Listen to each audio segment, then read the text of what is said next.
जय हिंद प्यारे दोस्तों। आरपीएफ एलडीसी एग्जाम 2023 के इस यूट्यूब प्लेटफॉर्म पे आप सभी लोगों का स्वागत है। अभी हम लोग जीके पोर्शन को स्टार्ट किए हुए हैं। अभी परीक्षा का कोई नोटिफिकेशन नहीं है, फिर भी जो है हम लोग ये मान के चल रहे हैं कि 3 से 4 महीने के अंदर में हम लोगों की परीक्षाएँ होगी। और भूगोल के 2 लेसन अपलोड हो चुके हैं इस चैनल पर। जीके का जो एक महत्वपूर्ण पार्ट है और वो विषयवार वैसे चलता ही रहेगा। आगे सभी सब्जेक्ट पे हम लोग चर्चा करेंगे। 3-4 महीने के अंदर में हम लोग का प्रयास रहेगा कि सभी सब्जेक्ट को कवर किया जाए। तो आइए, मूल विधि के अंतर्गत आज हम लोग जो मेजर और माइनर एक्ट है उसके अंतर्गत हम लोग आज जेजे एक्ट को पढ़ते हैं। पिछली बार सिलेबस हम लोग डिस्कशन किए थे, जिसमें से कि एक महत्वपूर्ण सब्जेक्ट था ये जेजे एक्ट बताया गया था, जुवेनाइल जस्टिस एक्ट, यानी कि जेजे एक्ट 2015 के बारे में बताया गया था कि यहाँ से प्रश्न आएंगे। तो 1989 से लेकर और 2015 तक 3 बार बदलाव हुए हैं, 3 बार अमेंडमेंट हुआ है जुवेनाइल जस्टिस एक्ट में। सबसे पहले जेजे एक्ट 2000 यानी कि जेजे एक्ट 2000 आया। फिर उसके बाद से जैसे ही 2012 में निर्भया कांड हुआ था, दिल्ली का मशहूर निर्भया कांड हुआ था, तो उसमें उसके बाद से 2015 जेजे एक्ट 2015 अमल में आया। तो देखिए, ये जेजे एक्ट का एक ओवरव्यू हम लोग पढ़ेंगे। एक चीज़ें जो चूँकि सिलेबस में हम लोग को दिया हुआ है जेजे एक्ट 2015 के बारे में, तो 2015 की जो मेन चीज़ें हैं इस वीडियो में उस चीज़ को हम लोग पढ़ेंगे। और बाकी जो 112 सेक्शन और 10 चैप्टर है उसको भी हम लोग डिस्कस करेंगे कि कैसे उसको पढ़ना है, कैसे उसको हम पार्टीशन उसको पार्ट करके उसको पढ़ेंगे। तो इसकी चर्चा हम लोग बाद में करेंगे और इसके लिए एक सेपरेट वीडियो भी हम बनाएंगे। इसके पहले भी इस चैनल पे बहुत सारे वीडियो जेजे एक्ट के पड़े हुए हैं, तो आई बटन में आप इसको देख सकते हैं, इसको क्लिक करके आप देख सकते हैं उन वीडियो को। इससे संबंधित MCQ भी पड़ा हुआ है। तो आइए एक ओवरव्यू लेते हैं जेजे एक्ट 2015 के बारे में। तो सबसे पहले देखिए, ये juvenile justice act 2015, juvenile justice act 2015 यानी कि किशोर न्याय अधिनियम 2015 के नाम से इसको जानते हैं। और इसमें देखिए, ये इसमें दिया हुआ है जेजे एक्ट 1986, 2000 और 2015। ये इसमें 3 बार बदलाव हुए हैं और फिर 2000 के बाद 2015 में इसमें बदलाव हुए हैं। और अभी वर्तमान में आपको जैसे कि मालूम है कि जो सबसे लास्ट अमेंडमेंट होता है उसी को माना जाता है, वो वही कानून जो है लागू होता है वर्तमान परिस्थितियों के मद्देनजर। तो जेजे एक्ट 2015 अभी लागू है। तो जब प्रश्न पूछे कि जेजे एक्ट कब लागू हुआ, तो 2015 आगे हम लोग इसके बारे में डिस्कस करेंगे कि कब लागू हुआ, कब राष्ट्रपति के द्वारा इसको हस्ताक्षरित किए गए और कब से इन्फोर्समेंट है उसके बारे में भी हम लोग बात करेंगे। तो देखिए, जुवेनाइल, तो जुवेनाइल का मतलब होता है किशोर, इसको हिंदी में बोलते हैं किशोर। तो इसके बारे में थोड़ा सा हम लोग आगे बढ़ने के पहले एक डिस्कस कर लेते हैं कि जुवेनाइल क्या होता है, किशोर क्या होता है। तो किशोर एक एज ग्रुप होता है, यानी कि 12 से लेकर 18 के बीच की जो अवस्था होती है इसको किशोरा अवस्था कहते हैं।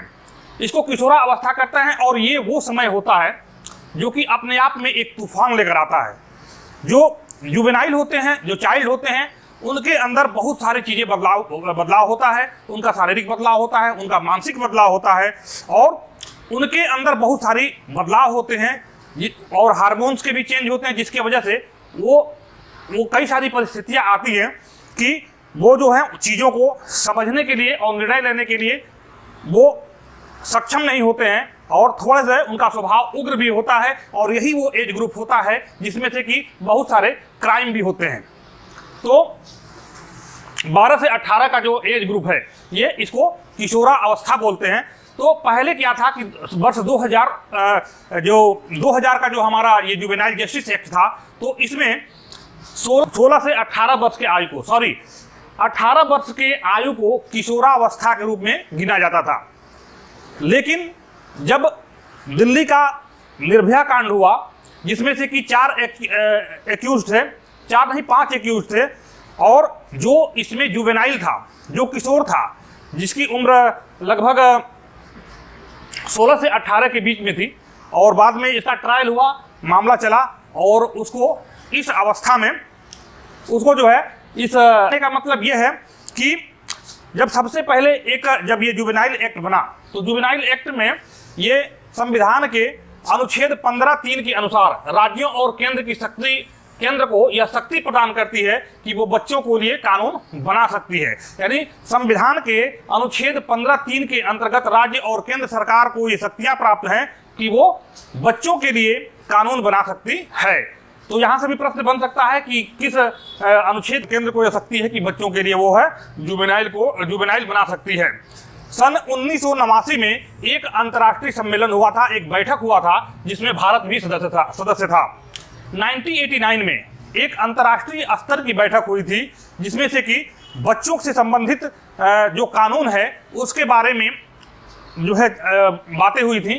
तो उसमें भारत भी उसका एक सदस्य रहा और 1989 में भारत को सदस्य रहने के कारण जो है उसकी जो शर्तें थी उस पर भारत के द्वारा हस्ताक्षर किए गए थे। तो भारत की जिम्मेदारी बनती है कि इसमें जो भी बदलाव होगा, जो भी अंतर्राष्ट्रीय मापदंड होंगे, उसके अनुसार भारत को भी अपने कानून में को बनाना पड़ेगा। यही कारण रहा कि जब किशोरावस्था की अवस्था को 18 से घटाकर 16 किया गया, जब निर्भया गैंगरेप हुआ था उसके बाद महिला एवं बाल विकास मंत्रालय की जो प्रेसिडेंट थी मेनका गांधी, उन्होंने एक ड्राफ्ट जो है संसद में पेश किया और इस कानून में बदलाव के लिए उन्होंने वो ड्राफ्ट पेश किया संसद में। बाद में वो पास भी हो गया वो बिल और पास होकर आज वर्तमान में एक कानून है। हालांकि बहुत सारी उसमें आपत्तियां थी, बहुत सारी आलोचनाओं को झेलना पड़ा, लेकिन अभी 18 से घटाकर उसको 16 कर दिया गया।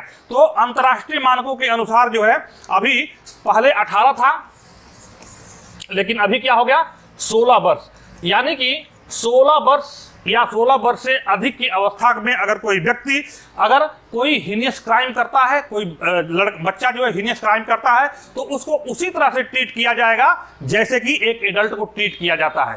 तो पहले 18 साल था, अभी 16 साल हो गया है। किशोरों से संबंधित मामलों की सुनवाई एक विशेष कोर्ट के द्वारा की जाती है जिसे जुवेनाइल कोर्ट कहते हैं।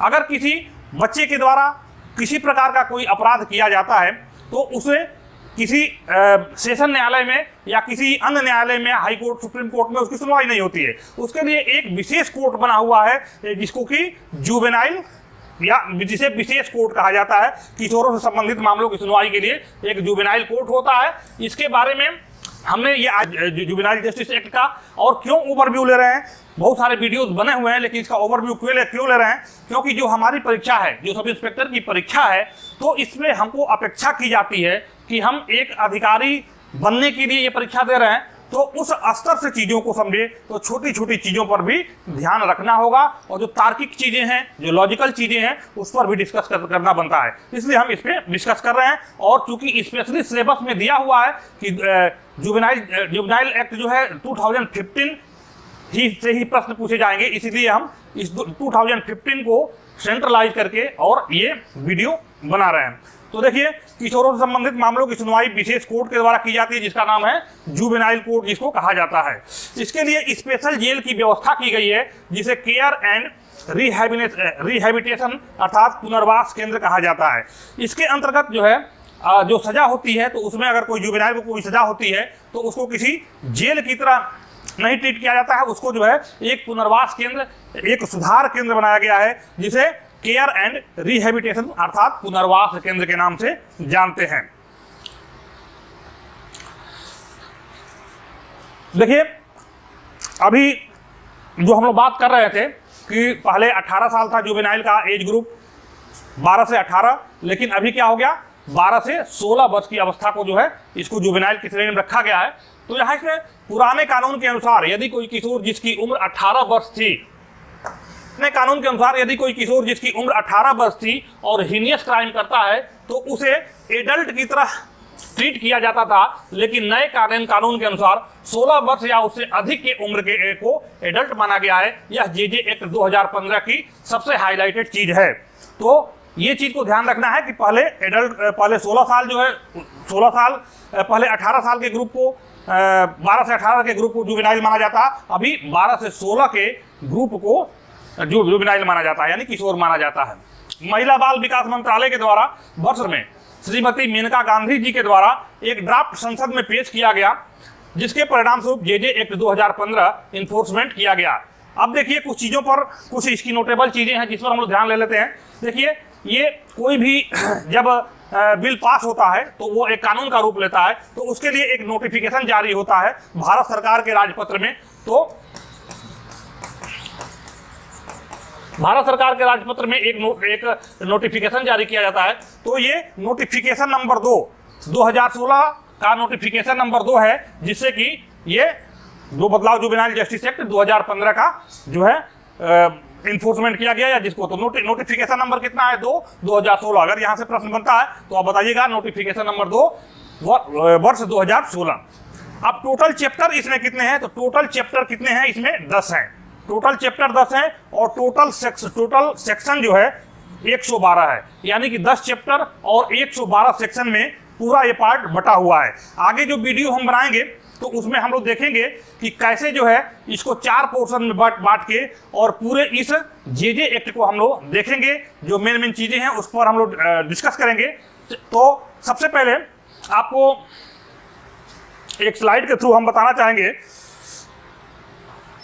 जेजे एक्ट को हम लोग 4 पार्ट में बांट के इसका अध्ययन करेंगे, यानी कि जो भी 112 सेक्शन है और 10 चैप्टर है उसको हम लोग अलग अलग भागों में बांट के इसका अध्ययन करेंगे, जिससे पूरी तरह से ये क्लियर हो जाएगा कि किसमें क्या है। तो देखिए कुछ चीजों पर हम आपको बता देते हैं। सबसे पहले पहला जो है इसका पहला पोर्शन है, तो सबसे पहले हम इसको बोलेंगे CCL, याद कर लीजिए CCL, यानी कि चाइल्ड कन्विक्ट इन लॉ, यानी कि ऐसा बालक जिसके द्वारा अपराध किया गया है। ये एक पहला ग्रुप हो गया। दूसरे ग्रुप में आते हैं, देखिए ये दूसरा ग्रुप है हमारा। तो दूसरे ग्रुप में आता है CNCP, यानी कि child need care and protection, child need care and protection. इसका मतलब हुआ ऐसा बालक जिसको कि केयर और प्रोटेक्शन की आवश्यकता है, ऐसा बालक जिसके पीछे कोई नहीं है या ऐसी स्थितियां आ जाती हैं जिसका कोई गार्जियन नहीं है, तो ऐसे बालक जिसको कि नीड और केयर की आवश्यकता है। तो इसको हम लोग पढ़ेंगे। तीसरे पार्ट में हम लोग आते हैं,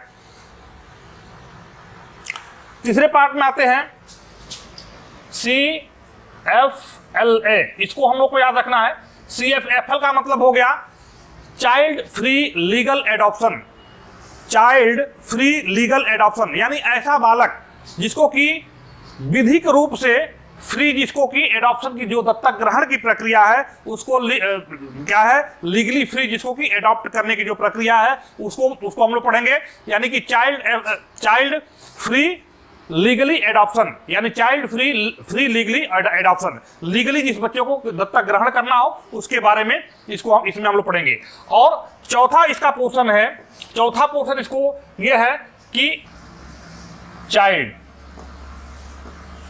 यानी कि ऐसा बालक जिसके द्वारा अपराध किया गया है। यानी 4 पोर्शन में कौन कौन से हो गए? पहला हो गया कि CCL हो गया, चाइल्ड आपका CNCP, यानी कि ऐसा बालक जिसको कि नीड एवं केयर की आवश्यकता है, और तीसरा हो गया CFLA, ऐसा बालक जिसको कि लीगली फ्री एडॉप्शन की प्रक्रिया जिसमें दिया गया है, और चौथा ऐसा बालक जिस पर जो है अपराध हुआ है, ऐसा बालक जिसपे अपराध हुआ है। तो 4 पोर्शन को हम लोग पढ़ेंगे बांट के इसमें, उसमें 10 चैप्टर को हम लोग देखेंगे।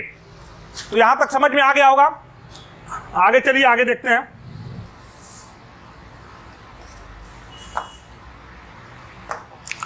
तो इस तरह से इसके जो है 10 चैप्टर और 112 सेक्शन को हम लोग 4 भागों में बांटकर पढ़ेंगे। आगे देखिए, 31 दिसंबर 2015 को तत्कालीन राष्ट्रपति श्री प्रणब मुखर्जी के द्वारा हस्ताक्षर किया गया। देखिए, महिला एवं बाल विकास मंत्रालय के अध्यक्ष जो श्रीमती मेनका गांधी है, उनके द्वारा ड्राफ्ट पेश किया गया 2015 में, और तत्कालीन राष्ट्रपति उस समय के श्री प्रणब मुखर्जी के द्वारा 31 दिसंबर 2015 को इस पर जो है हस्ताक्षर कर दिया गया और 15 जनवरी 2016 से इसे लागू कर दिया गया। 15 जनवरी 2016 से जो है जेजे एक्ट को क्या कर दिया गया, लागू कर दिया गया। आगे चलिए, आगे देखते हैं।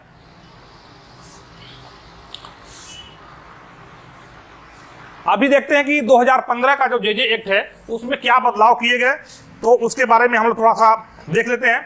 तो देखिए, कुछ एडॉप्शन लॉ यानी कि दत्तक ग्रहण की प्रक्रिया में बदलाव किया गया और HAM एक्ट और Hindu guardianship and ward act 1890 में बदलाव किए बिना दत्तक ग्रहण की कुछ नई प्रक्रिया को जोड़ा गया। 2015 में जब अमेंडमेंट हुआ तो उसमें क्या क्या चीजें, हाईलाइटेड चीजें इसको देख लीजिएगा। सबसे पहले क्या हुआ, एडॉप्शन की जो प्रक्रिया है, तो एडॉप्शन की प्रक्रिया में बदलाव किया गया और Hindu adoption and ward act 1890 में कोई बदलाव किए बिना दत्तक ग्रहण की जो प्रक्रिया है इसमें कुछ जोड़ा गया, इसमें कुछ नई प्रक्रिया को जोड़ा गया, जिसको कि हम लोग आगे पढ़ेंगे। आगे जो वीडियो हम लोग बनेगा उस वीडियो में उस चीज को हम लोग पढ़ेंगे।